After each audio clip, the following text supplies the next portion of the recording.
And welcome back, everybody, to another episode of the always pressing PGA DFS podcast. This week, we'll be previewing the 2019 Honda Classic. In order to do so, I'll be joined by my co-host, as always. You can find him on Twitter at DFS Golf Gods. Jesse, how we doing, man? Doing well, dude. Excited, dude. Golf is in full swing, and this is the time of year to really start paying attention. Yep, it's a lot of fun. And in order to pay attention to that, follow us on Twitter at always press DFS, and the podcast is on iTunes, SoundCloud, Spreaker, iHeartRadio, you name it, it's out there. Give us a rate and review. We'd much appreciate it. But yeah, it's in full swing, and literally, segue, it's going to the fall of the Florida swing.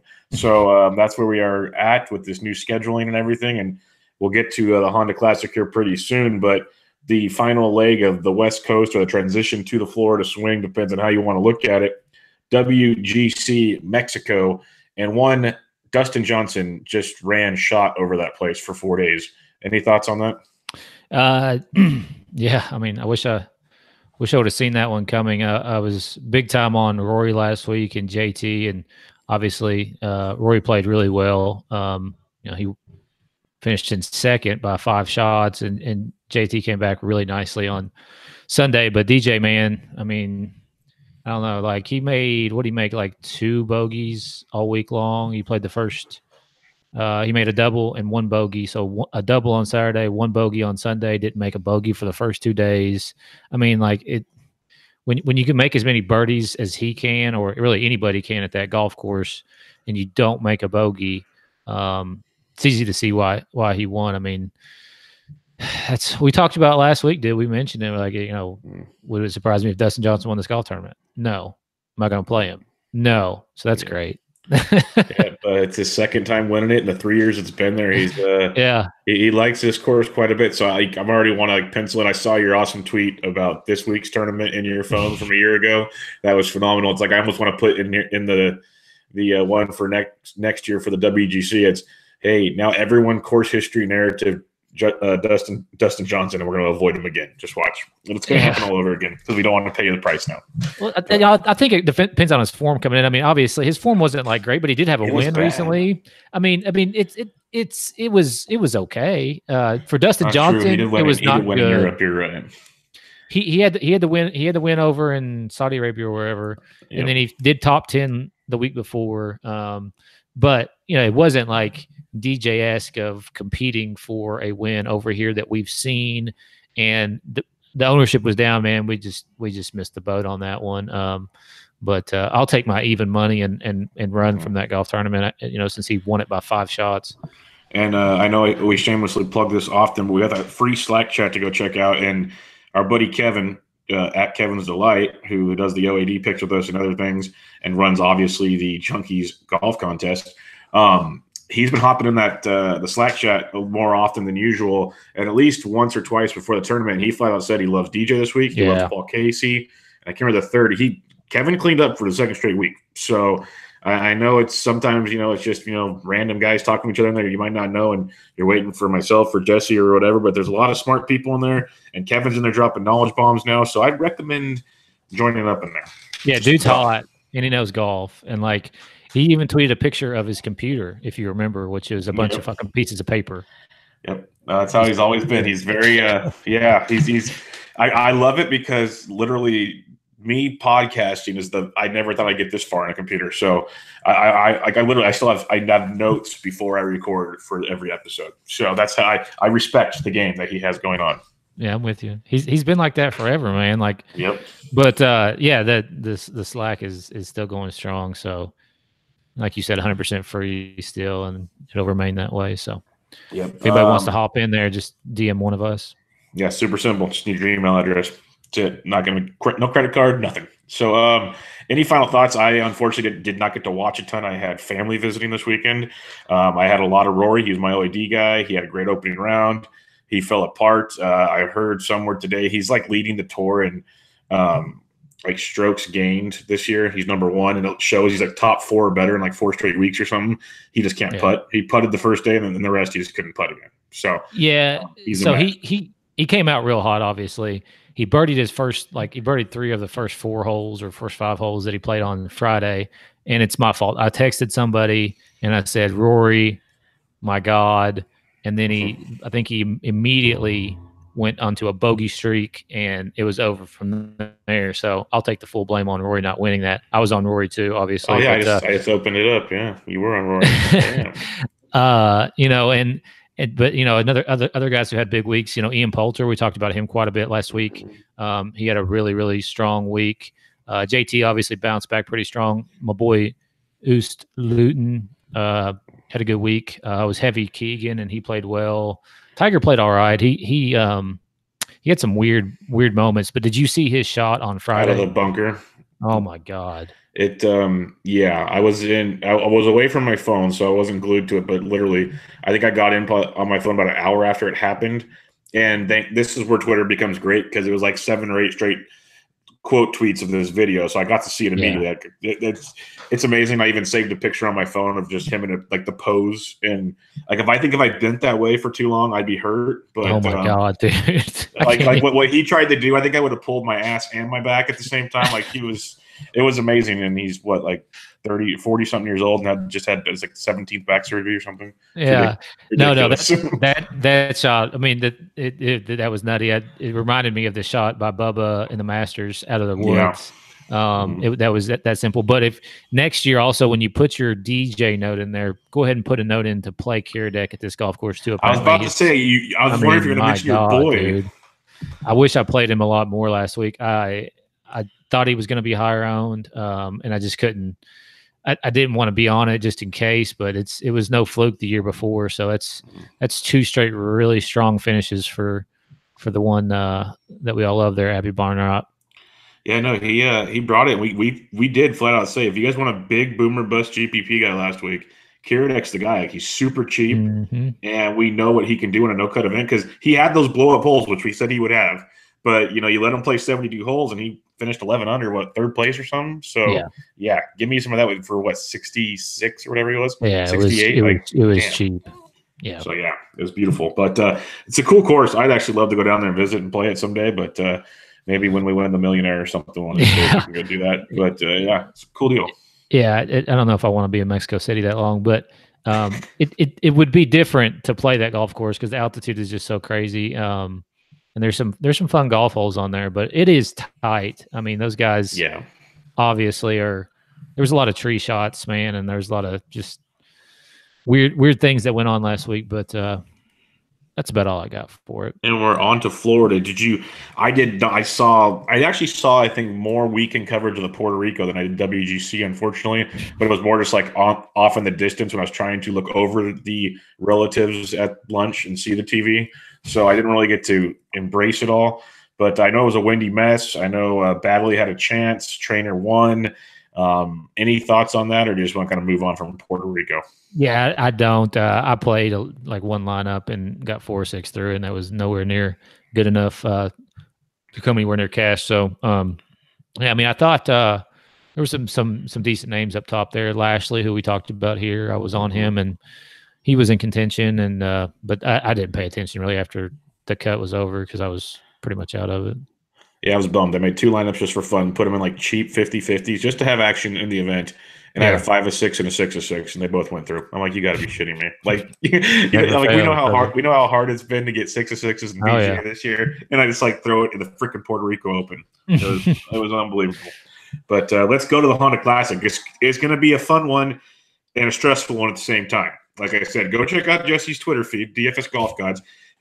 If you don't remember it, first see his picture and then look at the final scores from last year. It'll make a ton of sense to you. That's all I have to say, because it was just one of those. I'm glad I'm bald sometimes for tournaments like that.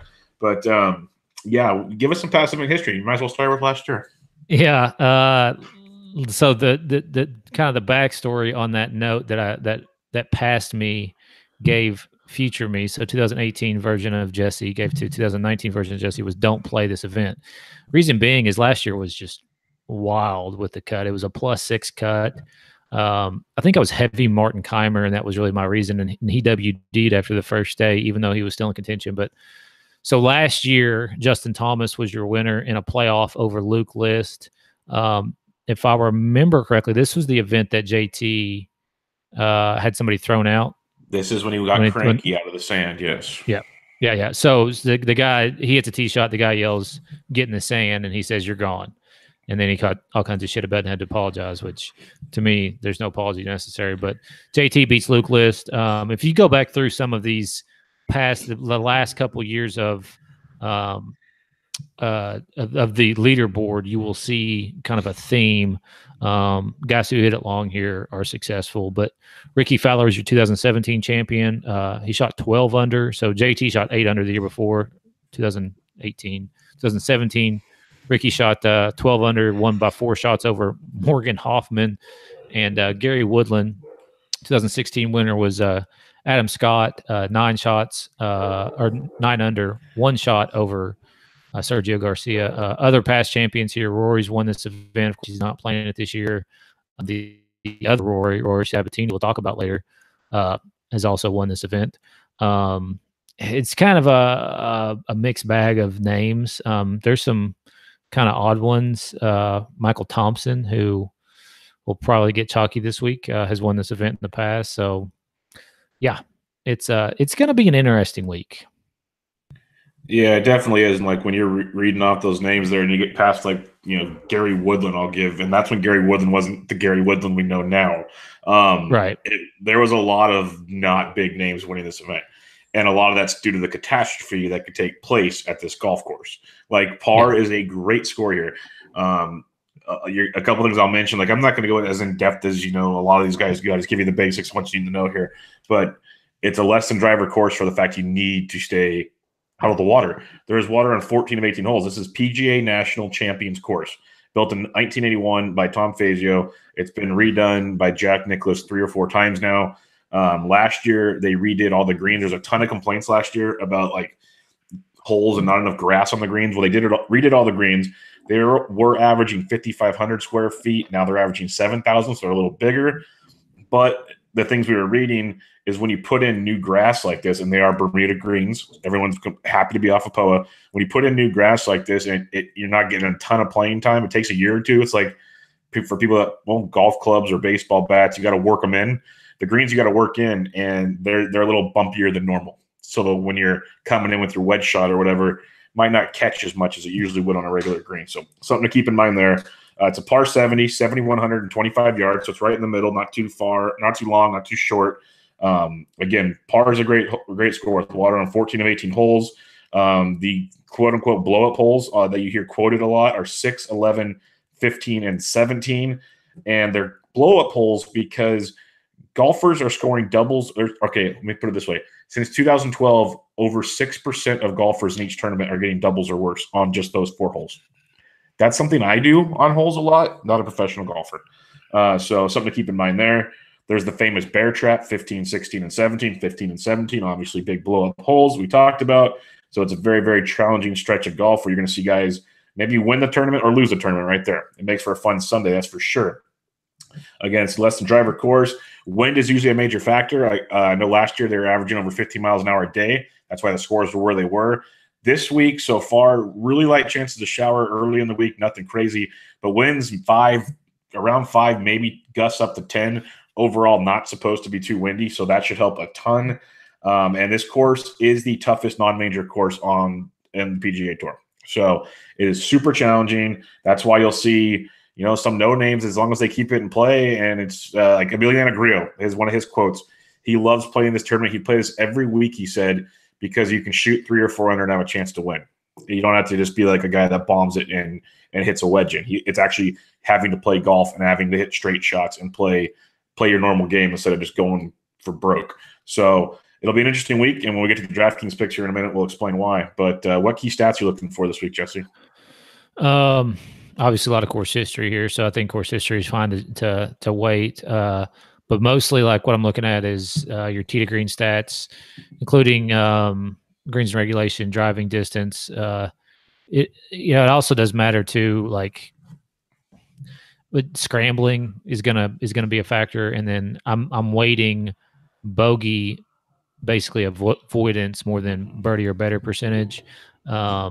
I mean, you can also, I think, weight, par 5 scoring because there's 2 par 5s here, and that's where a lot of the scoring comes from is, if you're making birdies on those par 5s, then, you're going to be in better position, obviously, on the leaderboard.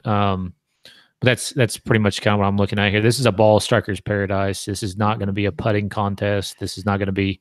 This is going to be a basically avoid the big number type of tournament. And that's why like guys like Gary Woodland, Adam Scott, JT Fowler, yes, they can bomb it, but they also hit like their fives, their 3-woods, their driving irons very, very well. And so when you get an elite golfer, like, three, that's why it was a year or two ago or whatever it was, kind of when we started doing this podcast, I think, Brendan Steele was coming in great form and everybody wanted to play him. And then he just like blew up on Thursday, but then went on a birdie fest on Friday and made the cut. It's because people look at that correlation. Okay, who can play well without hitting their driver, basically? Yeah, and there's a lot of less than driver holes here. Now there are a lot of long approach shots into the green, so a lot of the approach shots are going to be between 150 and 200 yards. So keep that in mind, with the majority of those being from 175 to 200. So that's not a bad thing to look at too if you're on Fantasy Golf National or whatever. Yeah, there's different little ones to do there. Looking at FanShare Sports real quick, if we just look at our current form for guys in the field, last 3 events, you got what you'd expect for the most part. Justin Thomas, Ricky Fowler, Woodland, Scott. But coming in 5th, Michael Thompson, a guy you said have won here before. He's going to be very popular, so he's there. Scott Piercy, Sergio Kokrak's coming in great form. Wyndham Clark, and Trey Mullinax. He's coming in 10th in this field. If you go back 6 events, you still got likes of JT, Fowler, Woodland, but Lucas Glover, a guy that, got us 1 week, but overall playing great golf. Webb Simpson's a new name on the list. Brooks and Cam Smith comes in 10th. Trey Mullinax, though, 9th on that list. Another guy, he just continues to pop on this recent form. I used the option to do the last 3 Honda Classics. Obviously, not all these guys in the top 10 in DraftKings points played in all 3 events, but guys that have played in more than one. Adam Scott, he's averaging almost 85 points in the last 3 events here. Sergio's averaging over 75 in the last 3. Brendan Steele's over 75 the last 2. JT over 75 the last 3. And if we want to go back just a little farther, like Luke List, he's averaging over 70 in the last 3. Ricky, of course, but Jonathan Vegas, he's almost 70. Morgan Hoffman, almost 70. So a couple names there that Jimmy Walker, almost 65. So a couple other ones that have played well, kind of the course history narrative we've been talking about, Jesse. I did the option on their page the last year, so 35, 30 events or more, depending on how many they played or so, on Bermuda grass, on Bermuda greens, I should say. In this field, the top guys to look at: Ricky Fowler, JT, Webb Simpson, Sung Jae M. It's only 6 events, though, so be careful. But he does like his Bermuda. Adam Scott, Brooks, Austin Cook, Jimmy Walker, and Sam Burns. Burns only 12 events, but again, there's some names that correlate there that are coming in well, past event history and stuff of that nature. The last one I wanted to do, we won't do that one. Well, we can talk about that in the Slack chat if you come in there. I was going to do the par 4 scoring, but I don't want to give away everything. The last thing we'll do, though, is the course history and current form, the Green Dot City on FanShare. You got Adam Scott, Sergio, Justin Thomas, Ricky Fowler, JT Poston. That's where I want to go with this. Some interesting names. Billy Horschel. So a lot to look at there over on FanShare. It depends on how you want to attack it, but there's a ton of ways to go about it. Any final thoughts before we get into the DraftKings, Jesse? I would just say make sure to mind the weather. It is Florida. The winds are not forecast at this point to be super strong, but that can change, obviously, day to day.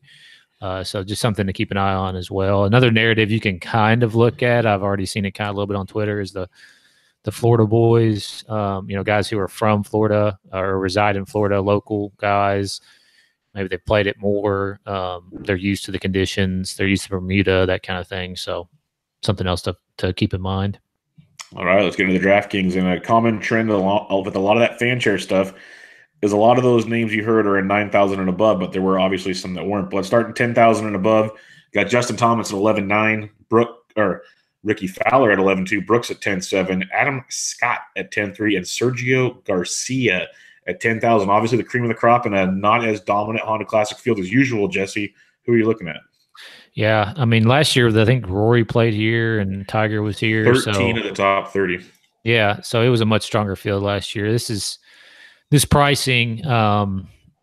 It's it's different, and I do think that it's going to lend itself to be more of a tilting week, but also a week where, and as a result, since everybody is will be tilted, you're looking at a pretty low 6-6 percentage. The pricing, I don't see any obvious value just looking over this pricing that sticks out as like super chalk to me. So I think we're going to be pretty normal range. But my favorite play, back to what you just mentioned at the top there, Justin Thomas. I mean, he's got a couple of things going for him.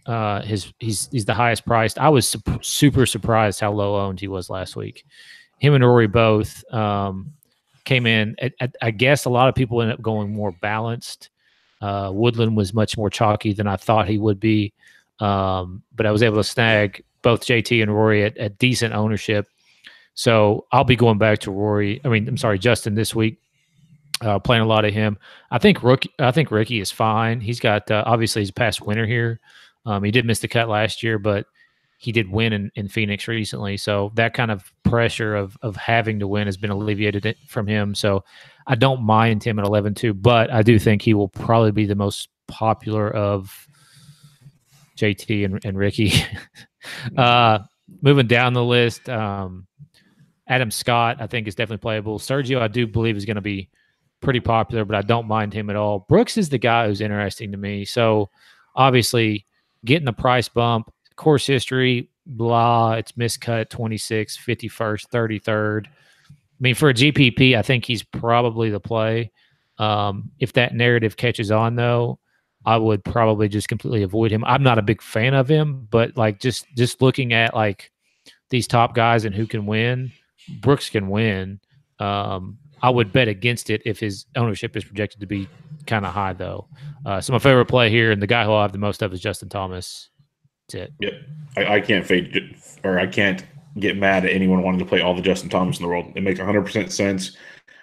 He's gonna, he should be like a cash game lock if you're playing cash, unless you want a more balanced approach. There's nothing to not like about JT. The two guys I'll be looking at here, and maybe I won't if ownership dictates it looking weird, is Adam Scott and Sergio Garcia. I like them both. They both have really, really good course history. Adam Scott obviously won here 3 years ago. His last three events, T13, T14 first, T7'd it last weekend, so he's really coming in well. And then Sergio is kind of turning that corner. He had the T7, T3, and the DEQ over in Europe and Abu Dhabi and whatnot. Then a T37 over here, then a T6 last week, and he played really, really well. And when he comes to a course history narrative, 8 of 8 made cuts here. Including a second place 3 years ago, a T14, a T33. He's got 2 top 10s, 4 top 25s, coming in great form in a field that's not as dominant as it once was. So I don't mind that at all. I actually prefer him as a cash game play, as a really good cash game play if you want one.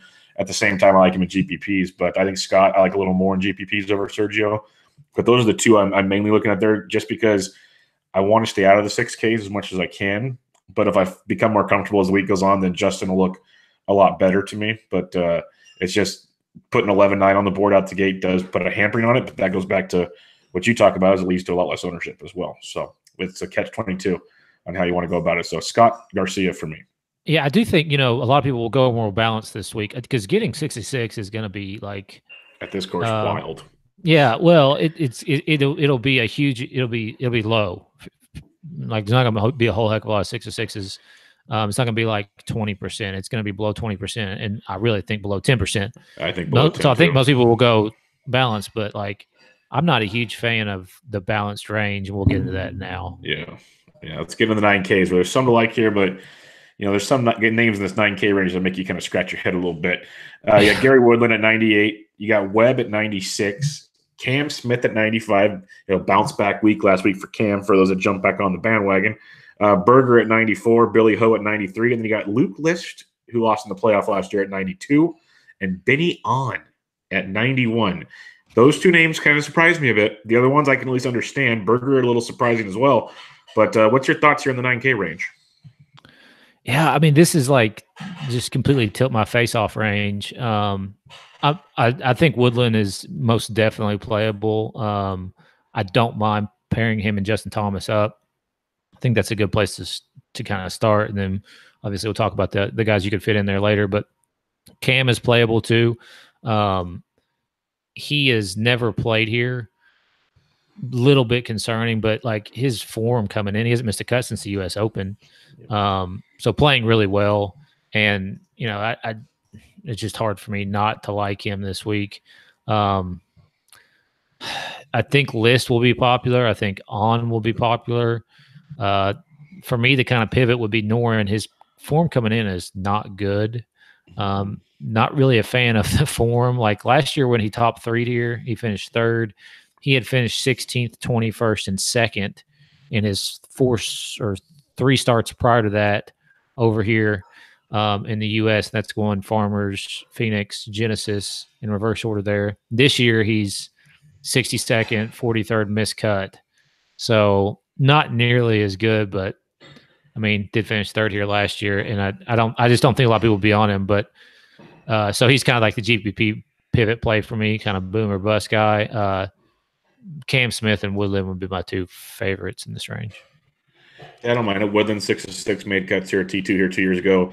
He's number 1 on the tour in ball striking right now. So at $9,800, not a problem in the world. If you want to start here, maybe this leads to the balanced approach. You start with a Woodland. You can definitely make some noise there. I like Webb Simpson quite a lot here. T5 tier last year coming in. A T39 and a T20 aren't ideal, but a T8 and a 3rd prior to that. One of the best approach guys on the game, 3rd right now in on the PGA Tour. And he rates out pretty good in ball striking and around the green as well. So $9,600 for Webb Simpson, I like quite a bit. I think that's going to be a guy that kind of gets overlooked in this range.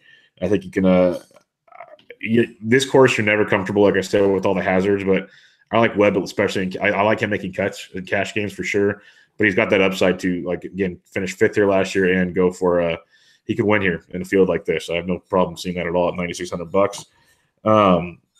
Cam Smith, I love. 95 will be on him over and over again. He's like my new Tony Finau. I'm never going to quit Tony Finau, but there's something about Cam Smith, and this kid is going to get through this year. So 9,500, don't hate that at all. Billy Ho is going to be interesting as well. We talked course history. We talked about DraftKings scoring. He's the ultimate boomer bust. 3-7 made cuts here. Miscut, T4, T8, miscut. So when he makes the cut here, and it makes sense. If you've watched Billy Ho play golf, if he's hitting it straight, he's having a good weekend. It's pretty simple. Yeah. Because once he gets off the tee, he's got a really good iron game in and everything. So Billy Ho at 93, I could get behind on a GPP. Benny On's going to be popular. So for me, it's Simpson, Smith, and Billy Ho. Simpson's the one I like the most. Billy Ho's the riskiest one of the 3. All 3 in play for me this week. All right, let's go into the 8K range. You got Emiliano Grillo, $8,900. Lucas Glover at 88. ZJ at 87. Henley at 86. Matt Wallace at 85. Poston at 84. Schwartzel at 83, Effie Barnrat at 82, Piercy at 81, and Matt Thompson at 8K. Michael Thompson, interesting range here. I'm guessing this is the range you're referring to as, how is this balanced? But what do you got here? Yeah, it's weird. I like more of this range than I do the 9,000s, which is just odd. The thing, I guess my mind kind of a little bit gets skewed because – like a lot of the guys in the 9 range are really terrible putters, and these guys are too. Don't get me wrong, but I just kind of feel a little bit better. Like Lucas Glover, I love him at 8,800. He's been hitting the ball very well, coming off a 17th here last year, 7th at the AT&T Pebble Beach Pro-Am, miscut at the Phoenix Open, but was 12th, 7th, 14th, 17th.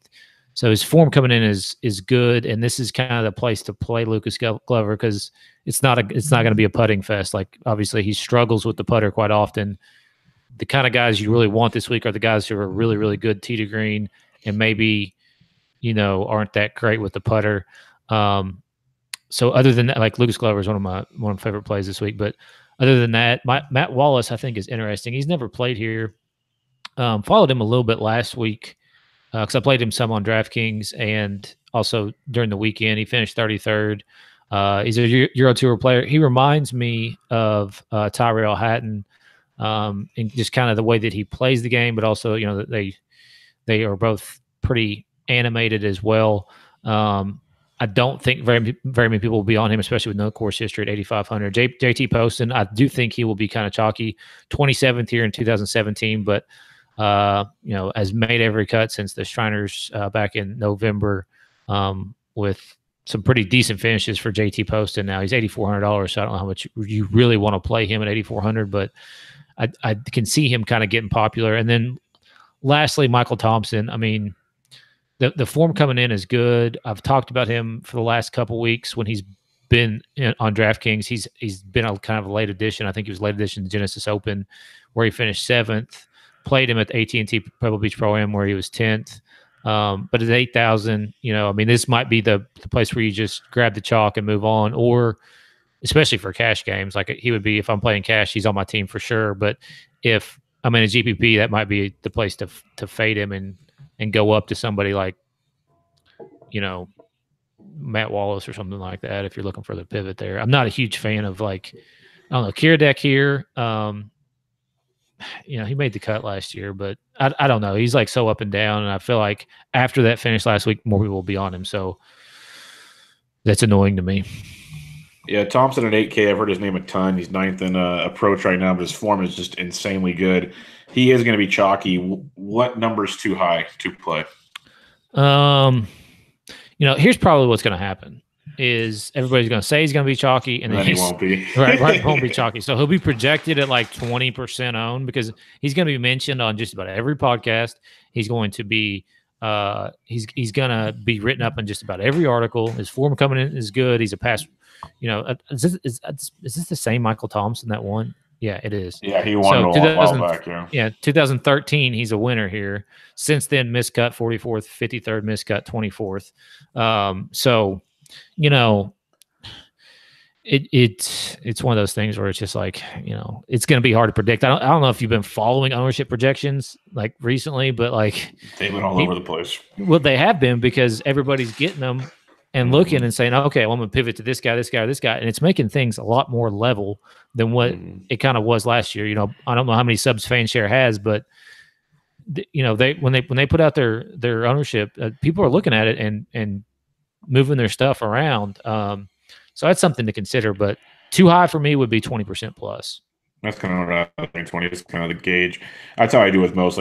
You don't want everyone to be 20% or more, but I also have that mindset, like you're saying, is they're saying 20, but I think that's more of everyone's going to see that and start bouncing off that thing, and you get them at 15. That's why it's so hard to predict ownership, especially when, I think FanShare does the best at it because they're actually gauging what people are talking about, what people are writing up, the Twitter, they're all over it. They do a really, really good job on collecting all that information. They also obviously have their own algorithm where they're looking at past stuff and yada, yada, yada. And I don't know what all goes into it, but their job is hard because people are looking at that and going, well, I'm not going to play that guy if he's going to be 25% owned. Yeah, makes it real tricky. Other guys I like here in the 8K range, I do like Thompson Call, like you said. Miliana Grillo, I already mentioned how he's talked about how much he loves playing this course. He's not coming in great form, but he's still making cuts. T58 last week, but T33 prior to that. T8 here last year. He's made all 3 cuts in 3 straight years at this event. And when a guy says how much he likes to play a course, I take it pretty good. He's 5th in approach right now, 9th in ball striking on the PGA Tour. So $8,900 for Grillo, I like quite a bit. I love Lucas Glover, like you mentioned. At 88, I think he's a really, really strong play at that price tag. Russell Henley's an interesting one. He's a past winner here. He's made 5 of 6 cuts, including a T24 last year. $8,600. He can come into play for you. Affy Barnrod is an extreme GPP play. I don't want to just completely throw him away, but he comes with a lot of risk. So be aware of that one. But boomer bust type guy. And then Scott Piercy's an interesting one. He can be risky, but coming in great form.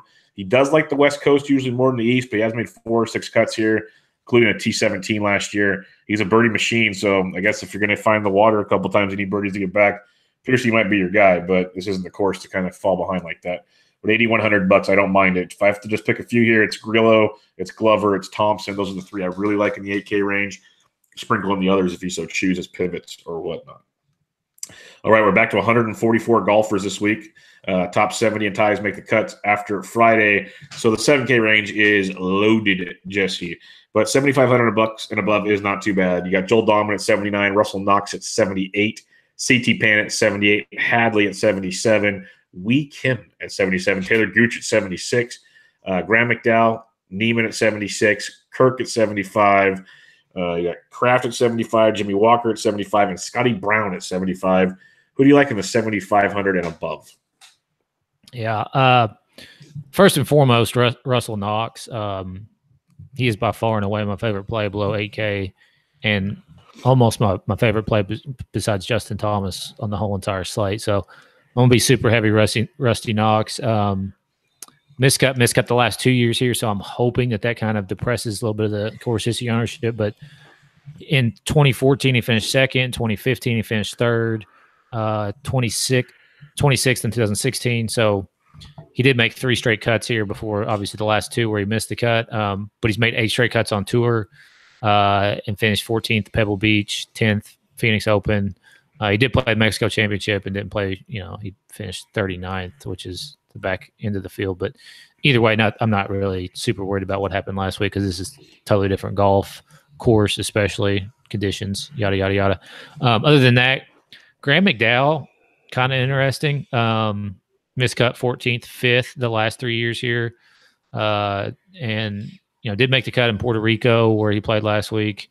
Finished 18th at AT&T Pebble Beach Pro-Am. I don't see many people on him. And then I don't know what to do about Joaquin Niemann, man.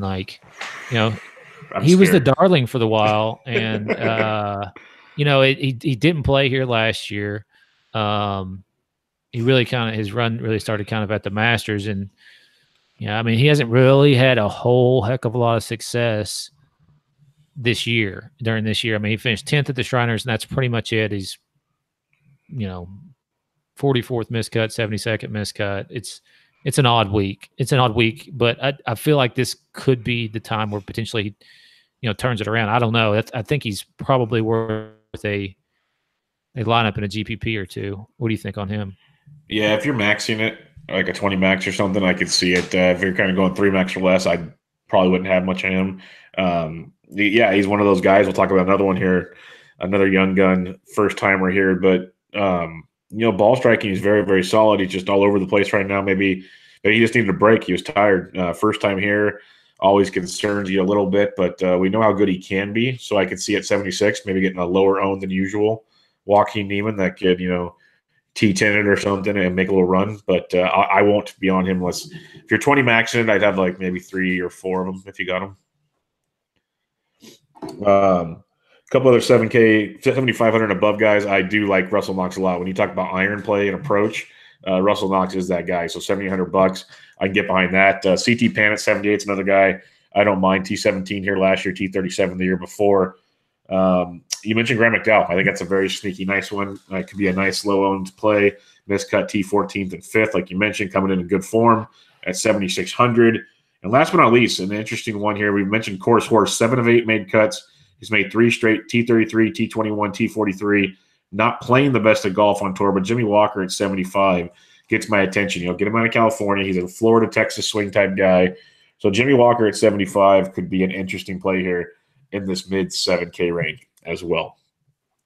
All right, when you go to the rest of the 7K field, a couple that I'm looking at here, Wyndham Clark, first time, but in amazing form. A T10 last week in Puerto Rico, T61, T35, T18 before that. So Clark at 74 is a guy I'd take a look at. Dylan Fratelli, he loves playing these Florida courses. 11th place here in his first time last year. Finished T28 in his last event out at $7,400. He's a guy to take a look at. The guys referring to when we're talking about Neiman, Sungjae M, back-to-back missed cuts. But when you talk about ball striking, Sungjae's one of the best ones out there. $7,300. He could have just been tired, man. He's been playing so much golf. Back-to-back missed cuts. Took last week off. Kind of rejuvenated. I like Sungjae at $7,300 again. HV3 at 73 is another very interesting one. I know he can get a little wayward off the tee from time to time, so that could be a little, worrisome. But he's been in really good form when he's making cuts. He's contending. So I like HV3. Jason Kokrak, he's actually playing really, really good golf right now. He's made he hasn't made a cut here in 5 years. T41 in 5 years, but he's on fire right now. 7 of 7 made cuts this season. He's 8th in approach, 11th in ball striking on tour right now at $7,300. T20 or better in 3 of his last 4 events. So I don't mind him at all. A couple others, a lot down here. But if you're looking at course history, Jason Duffner's made 9 of 9 cuts here. T17, T14, T17 in 3 of his last 4 years. That's someone to keep an eye on. But the last couple I really like down here, Patrick Rogers at $7,100. He's a guy that could actually, GPP and contend. He could also miss the cut by 7 strokes. But Rogers at 71 is really interesting to me. Brian Gay at 71 is a guy I like always as a cheap play with some upside. And last but not least, before I take every play from you, Jesse, Rory Sabatini at 7K. We talk about him a lot. He's always in 7K or below, and he has contends. He T17'd it last year. He's made 5 of 8 cuts here. He's coming in back-to-back missed cuts, so form might not be ideal, but got a little breather at 7K. I don't mind him as a cheap option as well. What do you like down here? Yeah, I don't mind him at all. I actually had Sabatini as a guy that I would definitely consider in this field, especially for that price. I mean, if you go stars and scrubs, you're going to be down here in this range, and these guys are sketch, so you got to kind of, pick your poison here. But another interesting guy right there at 7,000 is Brendan Steele, 14th. He didn't play here in 2018, but 14th, 2017, 14th, 11th, 33rd, coming off 3 consecutive missed cuts. Yeah. I mean, he's not played well at all in a while. But sometimes, getting back to one of these golf courses where you've had some success, that can kind of change your mentality and get you turned around. So Brendan Steele is kind of one of those boom or bust type of plays. But going back up toward the top, I second your Wyndham Clark call. Fratelli as well. He finished 11th here last year. Don't mind him a bit. Varner, I'll be on him. Kokrak, yes. Another guy, and Kevin, not really sure if he listens to the podcast. I hope he does. I like to think that Kevin listens to the podcast. But Ryan Palmer at $7,200. Yeah. So just kind of looking at some course history stuff. He missed the cut here last year, and he is like the most tilting guy to play because he could be first round leader and then barely make the cut and then get you negative points on the weekend. That's just how Ryan Palmer kind of rolls. But he's interesting to me at that price at $7,200. Another guy, Martin Keimer, $7,100. He withdrew here last year. So I think I mentioned it before where I had a bunch of him. He finished 4th here in 2017. And then 2018, shot 75 and then withdrew, I think, before or during the second round. And I probably had way too much, and it just ruined my weekend. And that's when I gave myself that note for the next year's. So coming off a 60th, a made cut there in the Genesis Open, nobody will be on him. So $7,100, I don't mind him. Jim Furyk's another guy playing well for Jim Furyk. He played here last year and finished 46th. He made the cut at the Genesis, made the cut to AT&T. These are the kind of guys that like I'm willing to take a chance with in this range because, some of these other guys are really sketchy and they're kind of unproven, but these guys have been around here before and they're not as scared of the bear trap as, maybe some others would be. Question for you here. I mentioned his name in the fan share stuff like 45 times, it felt like. But Trey Mullinax is $7,100. He's going to get talked about a lot this week. Do you have any desire to play him? Mullinax. He's coming in really good form. He's 0 for 1 on cuts here, but he's overall playing good golf. He's not on my labs here. Oh, well, that answers that question. You didn't even make your cut. So there you go. He's definitely in the field though? Yeah, and he's got T22, T15, T25, T34, T57 his last 5 events on tour. Been hitting it really well. I don't mind him. I think he's a good GPP play for sure. Yeah, I wouldn't mind him. He's he's just like the rest of these guys. Like they struggle with the putter, and if they get if they can get the putter half-ass hot this week, any of these guys can contend. Yeah, just stay out of water. We'll see what happens. Right. All right, 6K range. There's a lot of ways you can go about it. Similar to the low sevens here. Pretty much your last sentence stands for almost all of these guys as well. They can just hit it normal and get hot with the putter. They have a shot. What are some of the below 7K guys you're looking at here? I mean, starting at the top, Nick Watney. I think that price on him at $6,900. It's kind of odd to me. He's made 4 straight cuts here: 33rd, 14th, 41st, and 24th. Yeah, I mean, obviously, if we were last week, most definitely. If he's playing a WGC all day, every day, he's $6,500. But at $6,900 in this field, that just seems way too low to me. Another guy, Sam Burns. He is the guy who played in the group with Tiger last year as I think he was like a sponsor's invite or something like that, and ends up beaten Tiger that day, I'm pretty sure, on Sunday. So this golf tournament last year started a pretty good run for him. He kind of fell off toward the end of the year, but it could be he finished 8th here, 12th at the Valspar the next week, and then 49th at the Arnold Palmer. So he made 3 straight cuts on tour, and this was kind of a special invite or whatever. That top 10 got him another start, and then whatever. So I don't know all the ins and outs of how that shit works, but Vegas at $6,800. Course history is pretty good. He's not been playing that great. He did finish 10th at the Phoenix Open. So I think, he will be, low owned. And then Kevin mentioned it in the Slack earlier today, Stuart Sink. I mean, Stu Goat. That price, again, is just way too low. Like, there's some guys like, I don't know, like for some reason I trust Stuart Sink, and call me out or troll me about this more than I do like Luke List. Alberson. No, like Luke List at you know what I mean? Like at 92. Yeah. I mean, I don't know. It's just kind of odd. Stuart Sink's price down here, and that's also my own warped mind too from betting these guys for the last 5 years or however long we've been doing this, and then being jaded or whatever. But Kevin Streelman at $6,700, another guy too. Course history is okay, nothing special. Coming off the miscut at the Genesis Open, but obviously had the week off last week.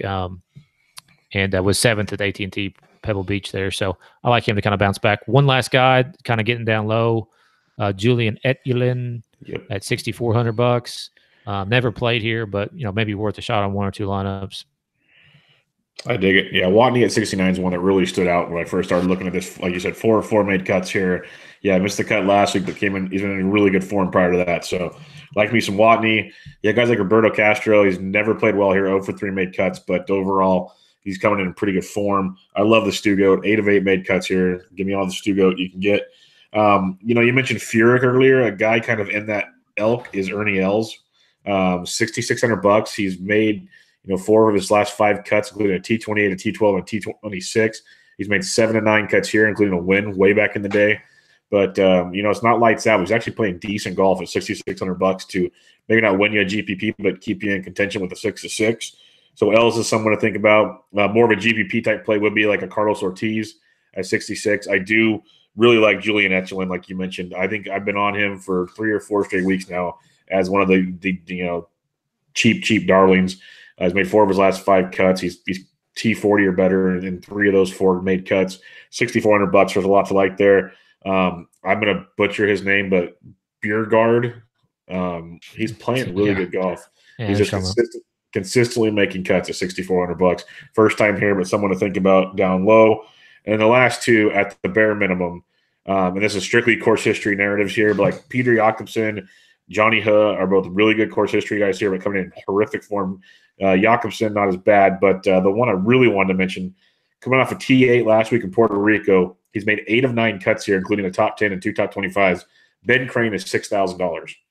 So I honestly, I think like Huh and Jacobson, okay, Ben Crane, I really don't mind at $6,000. If you want to go ultimate stars and scrubs, what you're getting into at a $6,000 guy, but I don't mind him at $6,000. Like I know, so it's a bad week when we're talking about Ben Crane. Seriously considering Ben Crane. But he fits. He really fits. That's the scary part. It's like you want to go stars and scrubs. You know what that does for you with Justin Thomas? You made a very good case for him right there, and I'm gonna have to look at him. But I'm just saying, like this week, man. Yeah. But that's the thing with this week, because it's like you might pick the best golfers, and you really did pick the best golfers, but when they find the water 3 times, it doesn't matter. It really has no reason behind it. So I'm with you, man. Yeah, when we're all sweating this week, you got to kind of take that with a grain of salt that you did your research, and that's all you can do, because now they're going to hit the golf ball themselves, and it's going to get really tilting. Yeah. It's worse than normal weeks. Let's just put it that way. All right, that gets us through the DraftKings pricing. Give me 3 of your top GP plays this week. So I mean, like I said, I'm going to be heavy JT. So I'm gonna mention him. Russell Knox is the next guy who I'll be super heavy on.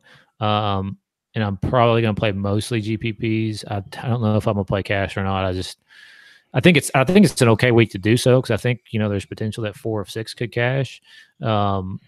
But I've not wrapped my head fully around like playing cash yet, but either way, so JT, Knox, and then who was my last one here? I just completely lost my train of thought. Stuart Sink. Stu go. All right, for me on the GPP train would be like boomer bust guys that I think can compete really good here is Billy Ho, Lucas Glover, and CT Pan. Those three, I think you could really get a decent GPP build with and go from there.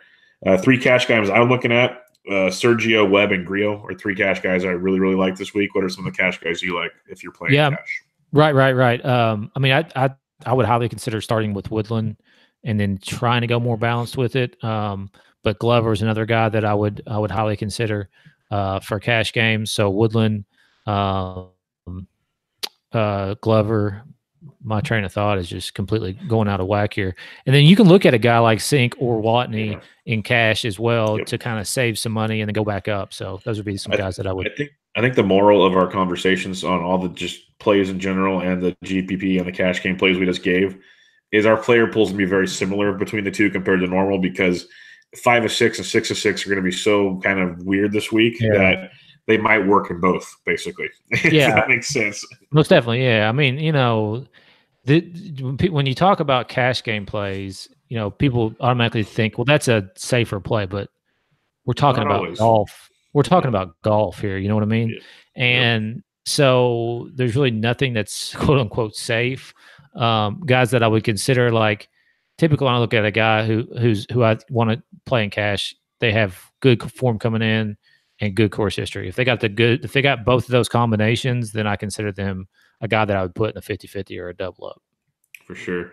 Who's your favorite play under 7K? If you have to pick one guy. It's Stewart. Yep, it's Stewart for me. And Ben Crane is growing on me, but it's Stewart. Okay, let's do some picks to win. I go to mybookie.ag. 50% first-time deposit bonus using promo code BENCHED at mybookie.ag. Who do you like to win this week, Jesse? It's a funny story. I just remortgaged my house and took all the equity. I'm going to put it on Justin Thomas. At 5.5 to 1? Yeah. I love it. Just JT's my guy. I mean, I've already hyped him up enough. So other than that, I'm going to go more of a long shot here. Russell Knox. Russell Knox is coming in strong at, oh, wow, he's moving down here unless I passed him up. I had to have passed him up by now. Russell Knox. This is impressive. Oh, there he is, 55 to 1. I dig it. Right next to Lucas. Like literally, you would never bet Russell Knox at 55 to 1 except for in this field. Exactly. I think this field's a good one to take long shots, like we were talking earlier. Outside of like the last 3 or 4 years, it was long shots winning this thing. Yeah. I like Webb at 25 to 1. Grillo at 40 to 1's got my attention. And if I want a super long shot, like I could see this guy missing the cut, or I could see him contending. He contended a few weeks ago, and I was watching him at Pebble, so it must have been Genesis where he played pretty well. But Genesis, one of those. But Patrick Rogers at 120 to 1. He's a total risky play, super risky, but he's got the game to compete here if he shows up. So I don't mind him at 120 to 1. Maybe a top 20 type finish guy. All right, Jesse, any final thoughts for the Honda Classic? No, I'm just, keeping an eye on that weather. There's potential. There could be some kind of, early, late, kind of advantage. But at this point, I'm not seeing one, but it'll be fun to just keep an eye on that and see if there's anything there. Yep, it'll be interesting. Everybody go check out Jesse on Twitter at DFS Golf Gods. The podcast is at Always Press DFS. I am at BD Intric. Again, if you give us a rating and review on iTunes, much, much appreciated. It would help us out. And if you guys want to get into the Slack chat, it's got golf. NASCAR is cranking up, and they're like crazy. People are doing baseball stuff. All the sports are always hopping. The guys, they have a gambling chat they talk all the time at. So just jump on in. Just all we need is your email address. So just DM one of us, and we'll get you right on in there. But this was the Always Pressing PGA DFS podcast, previewing the 2019 Honda Classic. Catch you guys later.